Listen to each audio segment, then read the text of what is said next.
Nos vamos a meter en esta nueva emoción. Hoy vamos a tener nuestra primera de algunas, tal vez, pero vamos a tratar de sentar las bases respecto a de qué se trata el temor, a entender sus raíces. Y primero vamos con lo que podemos encontrar en Internet. No les voy a contar nada que ustedes mismos no puedan buscar. Si se meten en Internet van a encontrar esto que les voy a contar. Sabemos que el temor es una de las emociones humanas. Estamos viendo emociones humanas y que surge como respuesta a una percepción. ¿Sí? Cuando nosotros percibimos una amenaza, un peligro, sea real o imaginario ese peligro, porque, ¿sí? No necesariamente es algo real, sentimos temor. Es una reacción natural que tiene la función de alertarnos y prepararnos para enfrentar o evitar situaciones adversas. ¿Sí? Entonces el temor es una emoción que nos prepara para actuar frente al peligro, a la amenaza. Tiene por lo menos tres componentes. Un primer componente cognitivo, ¿sí? Que tiene que ver con la mente, con los pensamientos. Son pensamientos relacionados con el peligro como anticipaciones de daño o consecuencias negativas. Entonces, primero pensamos, esto me puede hacer mal, cognitivo. Fisiológico, es decir, corporal. Hay cambios en el cuerpo. Cuando sentimos temor, hay cambios como aumento del ritmo cardíaco, nos empieza a latir el corazón más fuerte, hay una tensión muscular y una liberación de adrenalina, porque nos tenemos que preparar para correr o defendernos, llegado el caso, que sea una o la otra, ¿sí? Y después hay un tercer componente que sería el conductual. Una vez que mi mente entendió que hay un peligro, mi cuerpo está preparado para ese peligro, pueden pasar tres cosas, que son las respuestas de afrontamiento. Puedo huir, rajemos, dijo Lemos, ¿sí? Puedo paralizarme. A veces esta también es una respuesta válida. Vieron que cuando viene un animal a atacarte, hay animales que mejor no corras, porque te alcanzan. Entonces es mejor quedarse quieto, poner cara que no ha pasado nada, y por ahí te pasa de largo el oso. Puede pasar. ¿Sí? O la tercera, la primera es huir, la segunda paralizarse, la tercera es luchar ante la amenaza. Enfrentar la amenaza. Para todas estas cosas, las respuestas estas fisiológicas que hablamos son muy útiles. La adrenalina, el corazón acelerado y todo hace que la sangre fluya más rápido, los músculos puedan reaccionar más rápido y uno corre como nunca en la vida. ¿Sí? La adrenalina incluso, yo vi algunos documentales en donde mostraban que la adrenalina hace que nosotros incluso podamos percibir muchísimo más de la realidad que tenemos alrededor. ¿Vieron que cuando tienen un accidente se acuerdan detalle a detalle como si fuera en cámara lenta todo lo que pasó? Y vos decís, me acuerdo los detalles, me acuerdo todo lo que tenía puesto. Bueno, todo. El cerebro, la adrenalina activa el cerebro de una manera que el cerebro normalmente no está trabajando. Y el cerebro empieza a tener muchísima más percepción de todo y mucho más rápido puede decidir qué hacer y tomar el camino por donde huir, si me tengo que defender. ¿Sí? Esto estamos hablando todo dentro de una emoción natural y dentro de una emoción esperable. ¿Sí? Entonces, y si el oso no es lo suficientemente grande y yo me siento, me peleo con el oso. Si me da la adrenalina y los músculos, veremos de peluche, dicen acá, de peluche. Sí, sí, con el teddy bear. Me peleo con el osito Teddy. Bueno, diferencias entre el temor, el miedo y la ansiedad. El temor se asocia con una amenaza específica y concreta, pero generalmente en el futuro. Por ejemplo, tengo temor de perder mi trabajo. Eso sería un temor. El miedo, en cambio, es una reacción más inmediata ante un peligro presente. Por ejemplo, tengo miedo porque ese perro me está ladrando agresivamente si le sueltan la cadena, tendré que huir o hacer algo al respecto. Pero después hay una tercera cara del temor y es la ansiedad, que está íntimamente relacionada con el temor, pero es un estado emocional más difuso. Ahí está relacionado con la incertidumbre y la anticipación de amenazas que pueden o no ocurrir. Entonces, este tema de tengo miedo de perder el trabajo, a veces ni siquiera lo tengo tan claro, pero estoy así como en una situación de ansiedad, como que me cuesta dormir, se me acelera el corazón, o puedo pasar a eventos más complicados, ¿no? Como puede ser un ataque de ansiedad que tanta gente vive hoy día. Hoy no vamos a entrar en ese detalle, pero si el Señor lo permite, más adelante vamos a charlar de esto.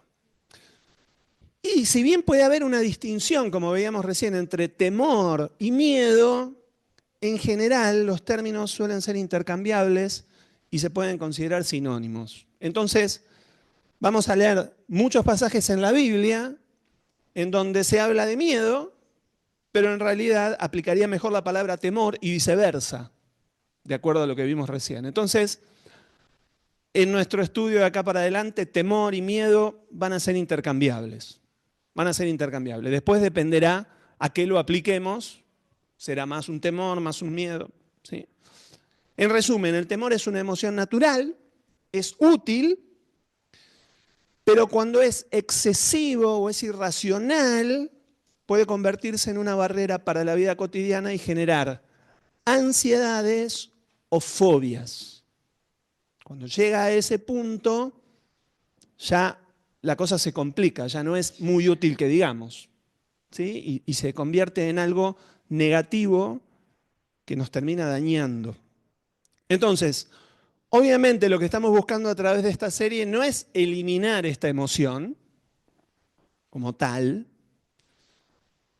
sino más bien vamos a tratar de identificar esos temores que no son sanos para pedir que Dios nos traiga libertad. Y como veíamos desde el principio, gobernar desde el espíritu las emociones para que no se conviertan en un enemigo.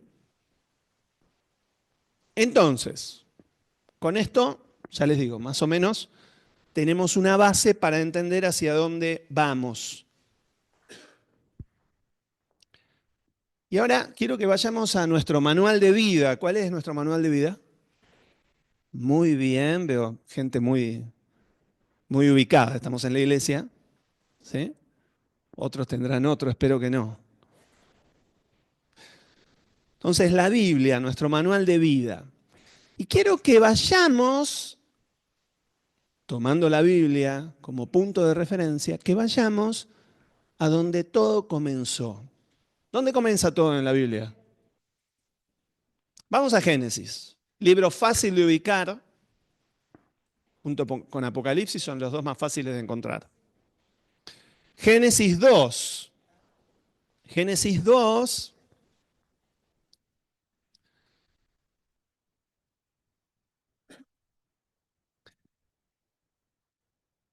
del versículo 15 en adelante, quiero que me acompañen a leer. Génesis 2:15, yo lo voy a leer en la Reina Valera contemporánea, y dice: Dios el Señor tomó al hombre y lo puso en el huerto del Edén. Dios acababa de crear a Adán. Y dice que lo crea y lo pone en el huerto del Edén. Y dice, lo puso en el huerto del Edén para que lo cultivara y lo cuidara. Y Dios, el Señor, dio al hombre la siguiente orden: puedes comer de todo árbol del huerto, pero no debes comer del árbol del conocimiento del bien y del mal, porque el día que comas de él, ciertamente morirás. Entonces, Adán recién creado, lo pone en el huerto para trabajarlo, le dice, come todo lo que quieras de todos los árboles que hay acá, salvo uno. ¿Cuál? El del conocimiento del bien y del mal. Quedémonos con esta idea porque van a ver cómo tiene que ver con todo. Saltamos, seguimos al versículo 18. Después Dios, el Señor, dijo, no está bien que el hombre esté solo, le haré una ayuda a su medida. La Reina Valera 60 dice una ayuda idónea. Muchos dicen que ahí viene incluida la suegra, idónea, ¿viste? Doña, ¿sí? Claro. Bueno, hasta acá no había suegra porque eran ellos dos nomás. Pero bueno, solamente en el español se puede entender este chiste. Cuando traduzcan este video, lo van a perder. Bueno, saltamos al versículo 21. Entonces Dios, el Señor, hizo que Adán cayera en un sueño profundo y mientras éste dormía le sacó una de sus costillas y luego cerró esa parte del cuerpo.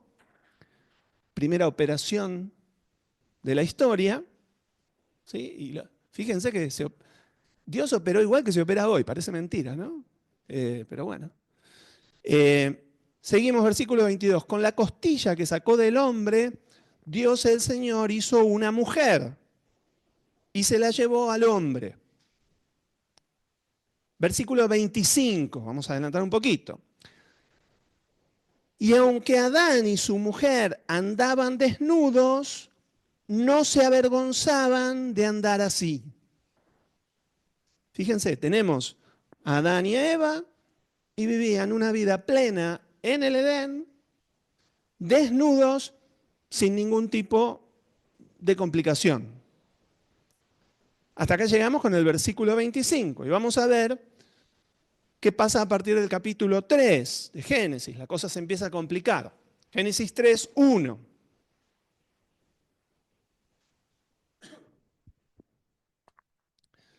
La serpiente era el animal más astuto de todos los que Dios el Señor había creado.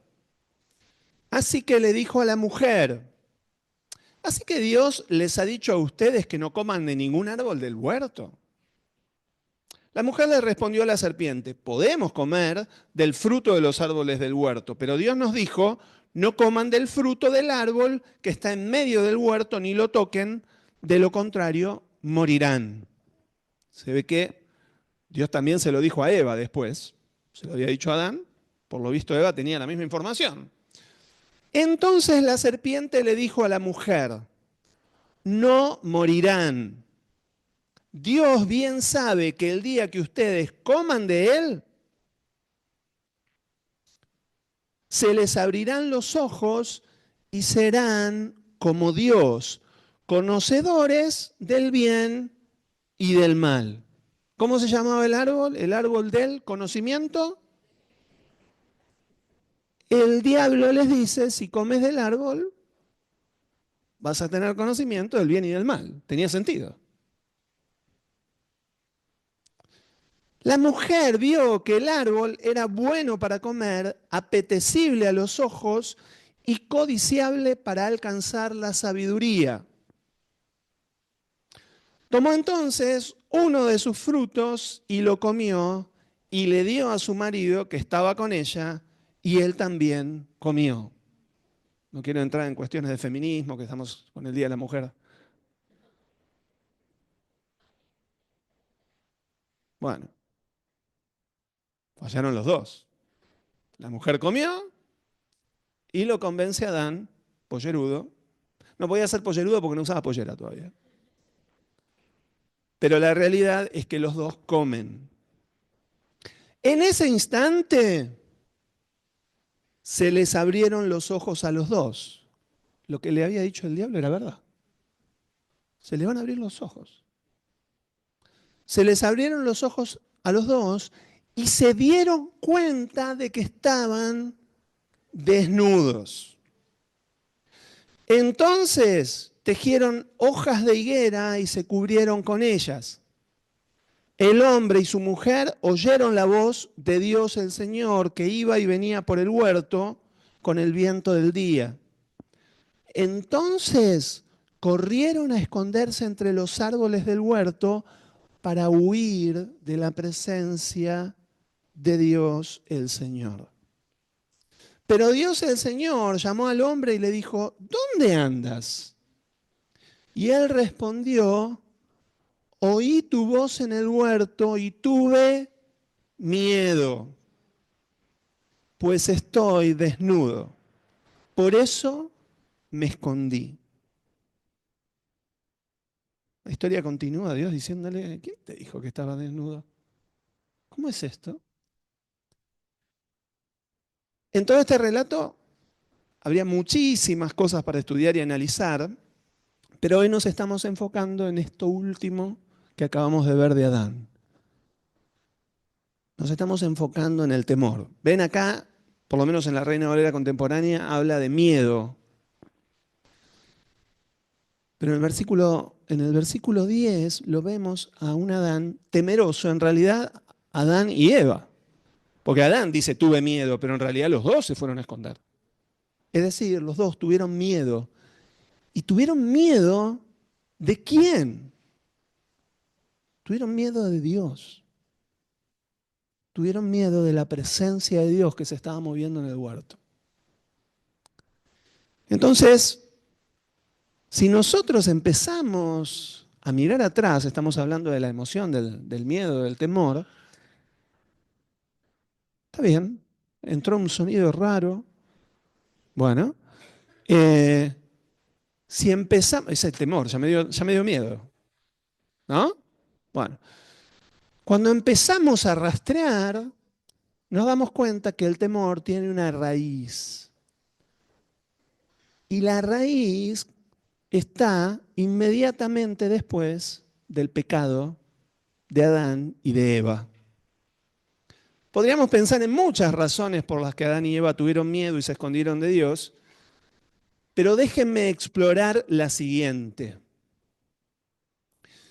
Mientras Adán y Eva estaban en ese estado de pureza, sin haber comido de ese fruto prohibido, ellos no conocían el mal. Hasta ese momento no conocían el mal, porque era ese árbol el que abría los ojos para tener conocimiento del bien y del mal. Estaban en el mismo estado que los bebés en sus primeros años de vida. ¿Se dieron cuenta? Los bebés no tienen conciencia del mal, no tienen conciencia del riesgo. Vos podés dejar a un bebé caminando por una cornisa y camina con total naturalidad. Puede estar en un piso 40. No nota el riesgo. Lo dejás caminando por la calle y cruza la calle en medio de la avenida que pasan los autos. No tiene conciencia del mal. Si no tuvieran adultos para librarlos del mal, un bebé está en constante riesgo. Su vida está en riesgo constante.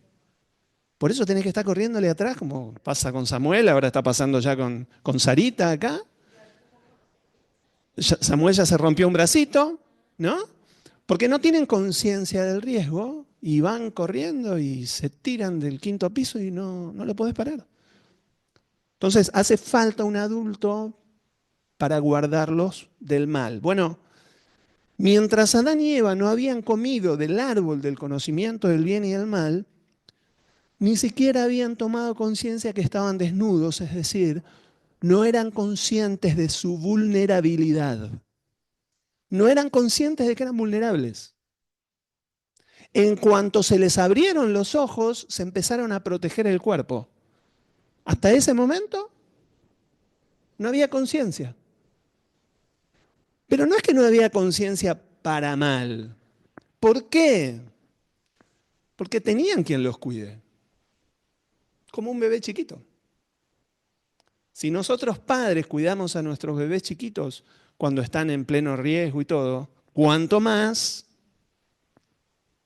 el Padre de todos. El Señor, como Padre, estaba ahí para cuidarlos y librarlos del mal.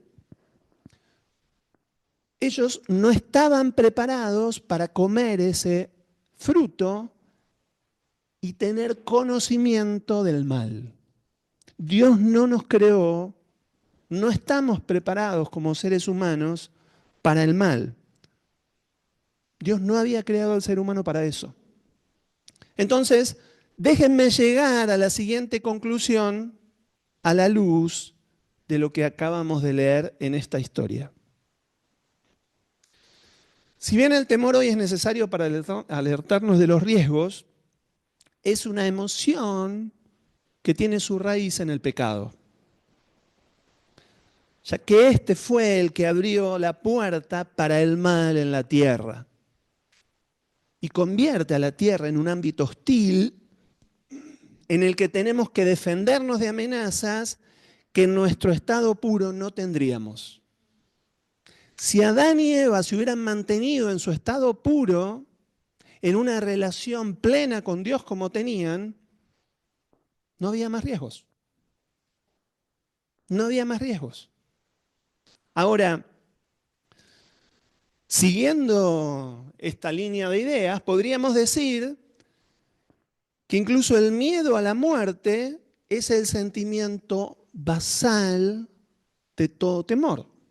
¿Por qué? Porque la consecuencia final del pecado, ¿cuál iba a ser? La muerte. Antes caminaban con Dios en plena confianza, era su padre y su amigo. Caminaban por el huerto con él, con total libertad. Ahora Dios se había convertido en aquel que había dicho, si comen del fruto, mueren. El enfrentarse a Dios, casi inconscientemente, era asociado con la muerte. Porque Dios les había dicho, ojo que comen y mueren. Entonces, el pecado en el Edén no solo dio lugar al sentimiento de temor, sino que podemos decir que desordenó todas las emociones humanas. ¿Por qué? Porque es ahí donde el alma tomó el trono por asalto y le hizo un golpe de estado al espíritu. Hasta ese momento, las emociones no eran un problema para el ser humano, porque el ser humano estaba en estado puro. Pero entra el mal, el alma toma un lugar que no tiene que tomar y se empiezan a desordenar las emociones. Y vemos acá que la primera emoción desordenada fue el temor, que tal vez era una emoción que sin la caída nunca hubiéramos tenido. Tal vez nunca hubiéramos tenido temor. Entonces, la idea de que el miedo a la muerte es el sentimiento basal de todo temor, no lo digo yo solamente. Yo estoy llegando a esta conclusión leyendo la Biblia. Ahora, los científicos, filósofos y demás estudiosos, la mayoría llegaron a la misma conclusión. Desde la psicología hasta la filosofía, la neurociencia, todos tienen la teoría de que el fondo de todo temor es la muerte. Déjenme contarles algunas hipótesis de algunos estudiosos. La primera, es medio fuerte esta. Teoría del manejo del terror. ¿Sí? TMT, Terror Management Theory, en inglés. ¿Sí? Bueno, pero esto no tiene que ver con películas de terror, nada, esto tiene que ver con un estudio serio que se hizo. Está desarrollada por Jeff Greensberg, Sheldon Solomon y Tom Fichinsky. Después se los presento. Esta teoría sostiene que la conciencia de la muerte genera una ansiedad existencial profunda que los seres humanos manejan mediante la adopción de sistemas culturales de significado, religión, ideologías, tradiciones, y a través de la búsqueda de autoestima. El ser humano, dicen, tiene este temor, ¿sí?, profundo, y todo lo que hace trata como de apaciguar ese temor. Entonces, se hicieron numerosos estudios experimentales donde se expone a personas a estímulos relacionados con la muerte. No le ponen un arma en la cabeza, por favor, no se asusten. ¿Qué hacen para enfrentarlos al temor de muerte? Los hacen escribir sobre su propia muerte. Por ejemplo, y se observa que la gente reacciona reforzando sus creencias y sus valores culturales. Porque las creencias y los valores culturales refuerzan esta lucha contra el temor a morir. porque es como que yo siento que preservo mi legado, ¿no? Uno de los experimentos más famosos de este grupo muestra que cuando se les recuerda la mortalidad, las personas tienden a volverse más defensivas con su identidad y con su cultura. ¿Sí? ¿Por qué? Dicen, si me voy a morir, me quedo donde estoy, me paralizo en un sentido. ¿Qué dice el psicoanálisis? Freud en particular. Sigmund Freud hablaba de dos impulsos fundamentales en el ser humano. Eros, que es el impulso de vida, para él, no, esto no es bíblico, esto es freudiano. Dice que el ser humano tiene dos impulsos. Eros, impulso de vida, y Tánatos, que es el impulso de muerte. Tánatos es un espíritu de muerte. Es griego. Pero los griegos a todo le ponían un demonio, ¿viste? Cuando hablaban de Tánatos era una especie de dragón de la muerte.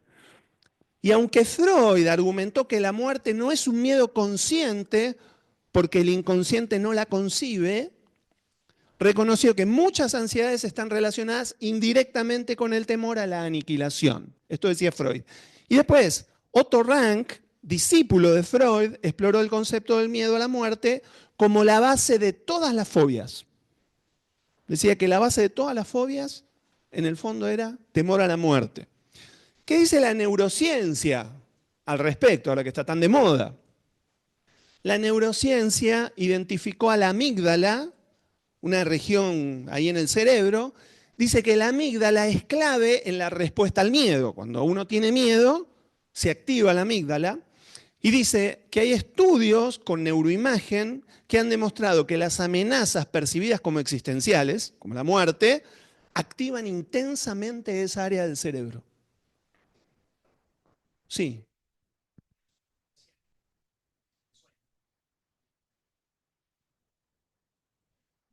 Micrófono, micrófono, vení, no tengas miedo. Acércate acá. Ahí. Sí, sí, así. A ver.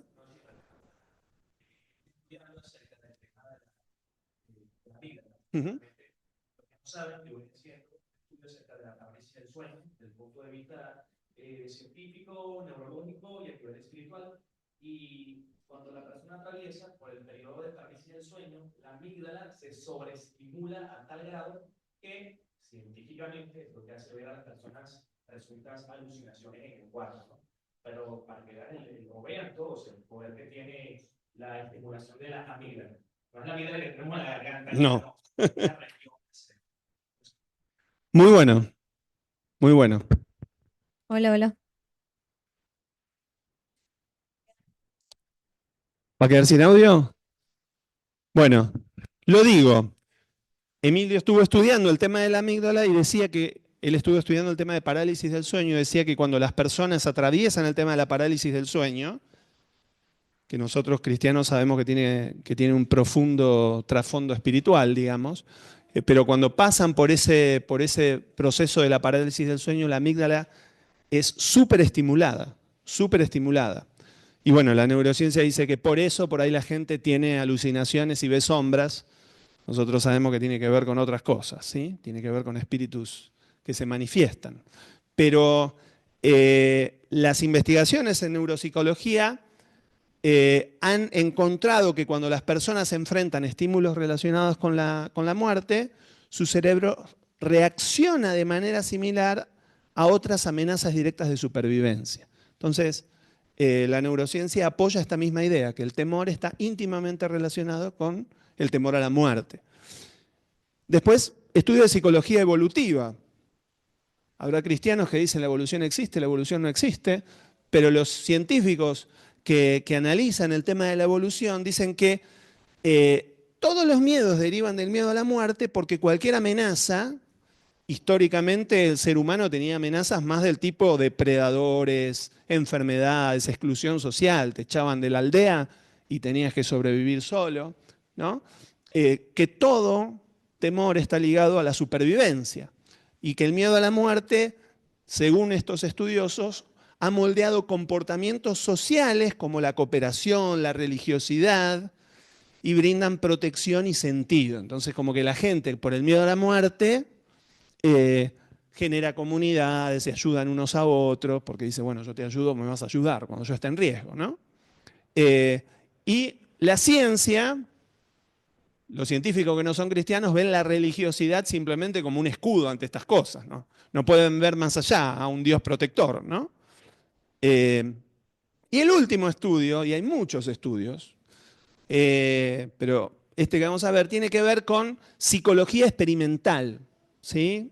Cuando los psicólogos hacen experimentos para ver cómo reaccionan las personas. Un estudio de Max More de 1998 mostró que cuando se expone a los participantes a pensamientos de mortalidad, sus niveles de ansiedad aumentan significativamente en comparación con otros temas de miedo. Otros estudios demostraron que los miedos comunes, como la oscuridad, las alturas o la soledad, pueden rastrearse hasta una asociación con la muerte o la pérdida. Entonces vos decís, bueno, yo tengo miedo a las alturas, pero en realidad, en el fondo, lo que tenés miedo es a morir cayéndote de esa altura. ¿Ok? En conclusión, tenemos un respaldo de la psicología, la neurociencia, la filosofía, para decir que el miedo a la muerte generalmente es el núcleo subyacente de la mayoría de los temores humanos. Aunque pueden existir miedos más inmediatos, como decíamos antes, muchos pueden relacionarse indirectamente con la posibilidad de daño o desaparición. Entonces, la raíz del temor tiene que ver con no querer sufrir, pero en el fondo el miedo basal es el miedo a morir en ese sufrimiento. Ahora la pregunta es esta: ¿cómo podemos superar el miedo a la muerte heredados de Adán y Eva? Esa es la pregunta. ¿Cómo hacemos para superar ese miedo a la muerte? Más allá de que el temor sea algo natural. A veces eso se vuelve algo complicado. Quiero que vayamos a Primera de Juan 4. Primera carta del apóstol Juan, Primera de Juan 4. Y vamos a leer algunos versículos que son muy conocidos, pero que tal vez no asociamos o no entendemos desde un trasfondo espiritual. Tengo aquí una locutora que me viene haciendo la segunda. Predica conmigo, Sarita. Muy bien, un día la tendremos predicando acá. Bueno, Primera de Juan 4, dijimos. Voy a leer desde el versículo 13. Hoy hablábamos de permanecer en Cristo. En esto sabemos que permanecemos en Él y Él en nosotros, en que Él nos ha dado de su Espíritu. Nosotros hemos visto y damos testimonio de que el Padre ha enviado al Hijo, el Salvador del mundo. Todo aquel que confiese que Jesús es el Hijo de Dios, permanece en Dios y Dios en él. Y nosotros hemos conocido y creído el amor que Dios tiene para con nosotros. Dios es amor, y el que permanece en amor permanece en Dios y Dios en él. En esto se perfecciona el amor en nosotros, para que tengamos confianza en el día del juicio, pues como Él es, así somos nosotros en este mundo. Déjenme explicar algo acá. Dice que Dios es amor y si permanecemos en amor, permanecemos en Dios. La palabra acá para amor, siempre lo digo, es ágape, que no es cualquier amor. El mundo hoy, hablando de lo que dice el colectivo LGTBIQ+, amor es amor, como que todo vale. Total, mientras sea amor, vos podés amar a quien quieras, tener relaciones con quien quieras. No. Cuando la palabra dice amor, Dios es amor, es un amor completamente diferente al amor humano. Es parecido, pero digo que es completamente diferente porque proviene de un Dios santo, 3 veces santo. Si yo permanezco en ese amor, sé que permanezco en Dios.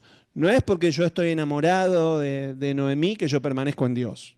Eso es otra cosa. Eso es algo humano y el amor humano, como cualquier emoción, todavía no llegamos a esa, pero se puede ir para cualquier lado. El amor ágape es el amor de Dios. Mi amor, hablando de Freud, ¿no? El amor eros, que tiene que ver con el erotismo, la sensualidad y demás, se puede ir para cualquier lado. Y yo puedo amar a cualquiera. Yo puedo amar a mi esposa y a 5 mujeres más. Y eso no quiere decir que Dios lo apruebe, porque es amor. Porque Dios quiere que yo sea fiel a mi esposa. Entonces, cuando dice que permanezcamos en ese amor, estamos hablando de permanecer en el amor de Dios, en la presencia de Dios, la misma de la cual Adán y Eva habían huido. Porque mientras conocían a Dios desde el bien, ellos podían tener una relación de amor con Dios. Pero desde el pecado conocieron a un Dios de juicio y temieron al Dios de juicio. ¿Alguien tiene un micrófono ahí? ¿Quiere hablar usted? Sí, dice aquí Mauro. A ellos les digo que el agua es agua, pero por eso no tomas agua del inodoro. Frase fuerte. El agua es agua, pero no por eso vamos a tomar agua del inodoro. Muy bien. Es aplicable. ¿Sí? Entonces, decimos, si permanecemos en el amor de Dios, que es a través de Jesús, porque Dios envía a su Hijo para que entremos en el amor de Dios, ahí podemos saber que Jesús está en nosotros, nosotros en Él y Dios en nosotros por Jesús. En amor. ¿Y qué es lo que está diciendo acá? Que si permanecemos en Él vamos a tener confianza en el día del juicio. Porque como es Jesús, somos nosotros. ¿Cómo es Jesús? Santo, justo. Y como es santo y justo, no va a ser condenado. Porque no hay pecado en Él para condenarlo. Ahora, nosotros en Cristo, si estamos en Cristo, si confesamos a Jesús como el Hijo de Dios, como dice acá, entramos en Cristo y en Cristo somos como es Él. Ya no estamos para ser juzgados y condenados. Lo que pasaba con Adán y Eva. Adán y Eva tenían temor porque se venía la condena. Ustedes mueren porque fueron desobedientes a lo que yo les dije. En Cristo nosotros nos libramos de la condena, nos libramos de caer en el juicio final. Entonces, como es Él, así somos nosotros en este mundo. ¿Cómo somos? Santos, separados para Dios, justificados, escondidos en Cristo para no caer en la condenación en la que va a caer el mundo que no acepte a Jesús. Y sigo en el último versículo, dice, en el amor no hay temor, sino que el perfecto amor echa fuera el temor. Porque el temor lleva en sí castigo. Por lo tanto, el que teme no ha sido perfeccionado en el amor. Fíjense cómo podemos conectar directamente esto con Génesis. Adán y Eva todavía no habían sido perfeccionados, recién habían pecado. Y entraron en temor, y en temor de Dios, pero no un temor sano de Dios. Porque la Biblia dice que tenemos que tener temor de Dios, porque Dios es fuego consumidor. Hay de nosotros que nos hagamos los locos con Dios. Tenemos que tener un temor santo con Dios, pero no un temor que nos haga huir de su presencia, como Adán y Eva, temiendo que Dios nos caiga con un rayo y muramos y seamos condenados a la condenación eterna. Entonces, lo que dice Juan es que en ese amor de Dios que vino a través de Cristo para nosotros, que nos reveló el amor perfecto de Dios, en ese amor no hay temor. Yo puedo estar escondido en ese amor, por eso dice, ¿quién nos separará del amor de Dios? Nada, peligros, no, desnudez, como Adán y Eva, no. ¿Qué nos separa del amor de Dios? Nada. Nada nos podrá separar del amor de Dios que es en Cristo Jesús, Señor nuestro. Si es Señor nuestro, nada nos va a poder separar de ese amor y yo soy libre del temor.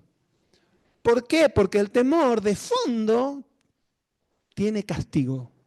Es ese temor a ser castigado, a que me juzguen por mis pecados. El ser humano natural no lo puede entender, pero de fondo está eso. Yo antes de Cristo tenía temor a pecar y a morir en pecado sin entender bien de qué se trataba. Pero yo decía, si yo estoy con cualquier mujer en la vida y peco con ella y me llego a contagiar de algo y me muero, yo sentía que había vivido una vida sin sentido y que moría sin sentido en la vida. Y eso en mí era un temor profundo. Me mantuvo en temor. Cuando yo conozco a Cristo, es un temor que uno guarda.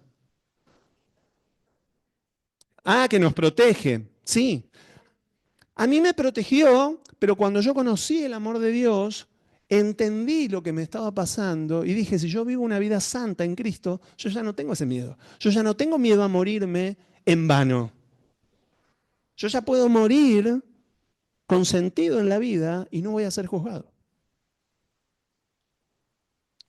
Entonces, fíjense cómo lo dice la Nueva Traducción Viviente. Dice, y Dios nos ha dado su Espíritu como prueba de que vivimos en Él y Él en nosotros. Además, hemos visto con nuestros propios ojos y ahora damos testimonio de que el Padre envió a su Hijo para que fuera el Salvador del mundo. Todos los que declaran que Jesús es el Hijo de Dios, Dios vive en ellos y ellos en Dios. Nosotros sabemos cuánto nos ama Dios y hemos puesto nuestra confianza en su amor.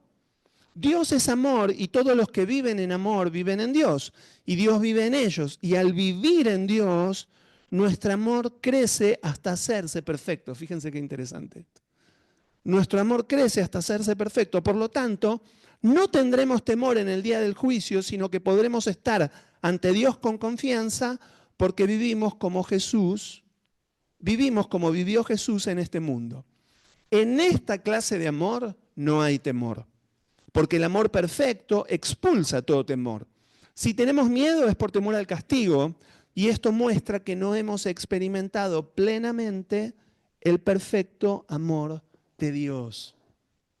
¿Querés ser libre del temor a la muerte? Tenemos que experimentar el perfecto amor de Dios. Solamente lo podés experimentar aceptando, recibiendo y viviendo una vida con Jesús como Señor, y estando en Él y Él en vos, con su Espíritu Santo en tu vida y experimentando el amor perfecto de Dios. Entonces, acá encontramos el remedio. Encontramos primero la conexión entre el pecado y el temor a la muerte en particular. Pero también encontramos el remedio, el amor del Padre manifestado al enviar a Jesús para morir en una cruz por nuestro pecado.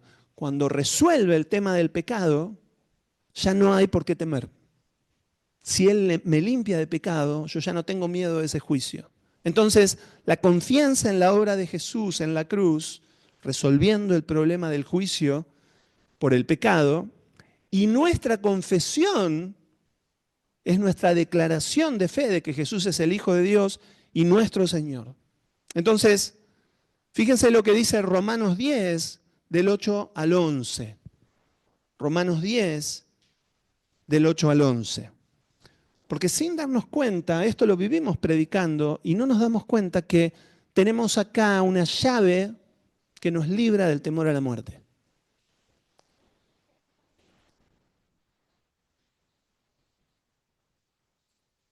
Romanos 10, a partir del versículo 8, dice: lo que dice es, la palabra está cerca de ti, en tu boca y en tu corazón. Esta es la palabra de fe que predicamos. Si confiesas con tu boca que Jesús es el Señor y crees en tu corazón que Dios lo levantó de los muertos, serás salvo. Porque con el corazón se cree para alcanzar la justicia, pero con la boca se confiesa para alcanzar la salvación. Pues la Escritura dice, todo aquel que cree en Él no será defraudado. Dios no nos defrauda en Cristo. Si vos confesás a Cristo, la promesa es verdad. Ya no vas a ser juzgado, ya no tenés que temer del pecado. Dios te hace libre del pecado, pero te hace libre del juicio por el pecado. porque cualquiera diría, con todos los pecados que yo cometí, pero si estás en Cristo Jesús, te hace libre de ese pecado, te hace libre de ese juicio y podés vivir sin temor a morir. Esto no quiere decir que tengamos ganas de morirnos todos ni nada por el estilo. Esto te hace libre de ese temor que te puede mantener en ansiedad, en angustia. ¿Sí? Él te quiere hacer libre. ¿Amén? Esto ha sido todo por hoy. ¿Qué les parece si oramos? El principio de la sabiduría es el temor de Dios. ¿Sí? Y yo quiero que oremos porque tenemos que tener conciencia. Acá Juan dice, tal vez, porque esto se lo estaba hablando a cristianos, dice, tal vez no fuiste perfeccionado en este amor. Tal vez te falta conocerlo más. Tal vez no tenés convicción absoluta de que estás en Cristo y de que Cristo está en vos. Oremos para que el Espíritu Santo nos traiga esa convicción, para que vos sepas que lo que decís con tu boca lo crees en el corazón y que Dios no te va a defraudar. ¿Amén?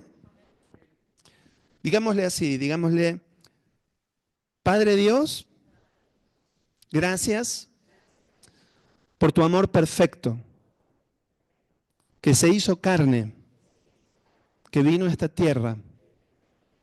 En Jesús podemos ver cuánto nos amaste, cuánto amas al mundo.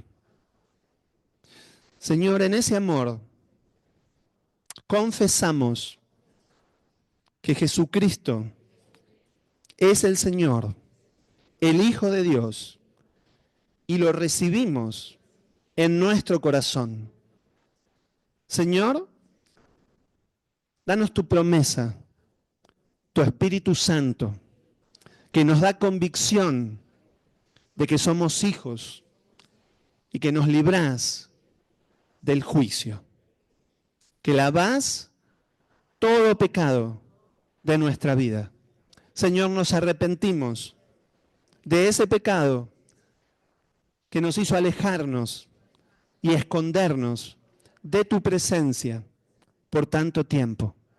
Pero hoy venimos en plena confianza de fe, sabiendo que Jesús pagó por nuestro pecado, se llevó nuestra injusticia en una cruz para darnos su justicia, para que el día del juicio no sea un día de terror para nosotros.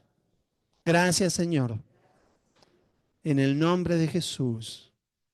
Amén y amén. Ahora déjenme orar. Papá, yo quiero bendecir a cada uno de mis hermanos hoy acá. Si alguno todavía, Señor, tiene un temor a la muerte, al juicio, Señor, a lo que vendrá. Si cuando hablamos de tiempos finales, de las profecías que se cumplen, Señor, y de tu venida cercana, en vez de vivirlo, Señor, con alegría, lo viven con temor por lo que pueda pasar. Yo te pido, Señor, que los libres de ese temor, que los perfecciones en tu amor, que perfecciones tu amor en cada corazón que hoy está aquí, Señor. Porque tu palabra nos asegura que en ese amor ya no tendremos temor. Por eso, Señor, nos entregamos a ese amor, rodeanos de ese amor, queremos vivir en tu amor y que tu Espíritu viva en nosotros en plenitud. Yo bendigo hoy a mis hermanos en el nombre de Jesús. Amén, Señor. Amén.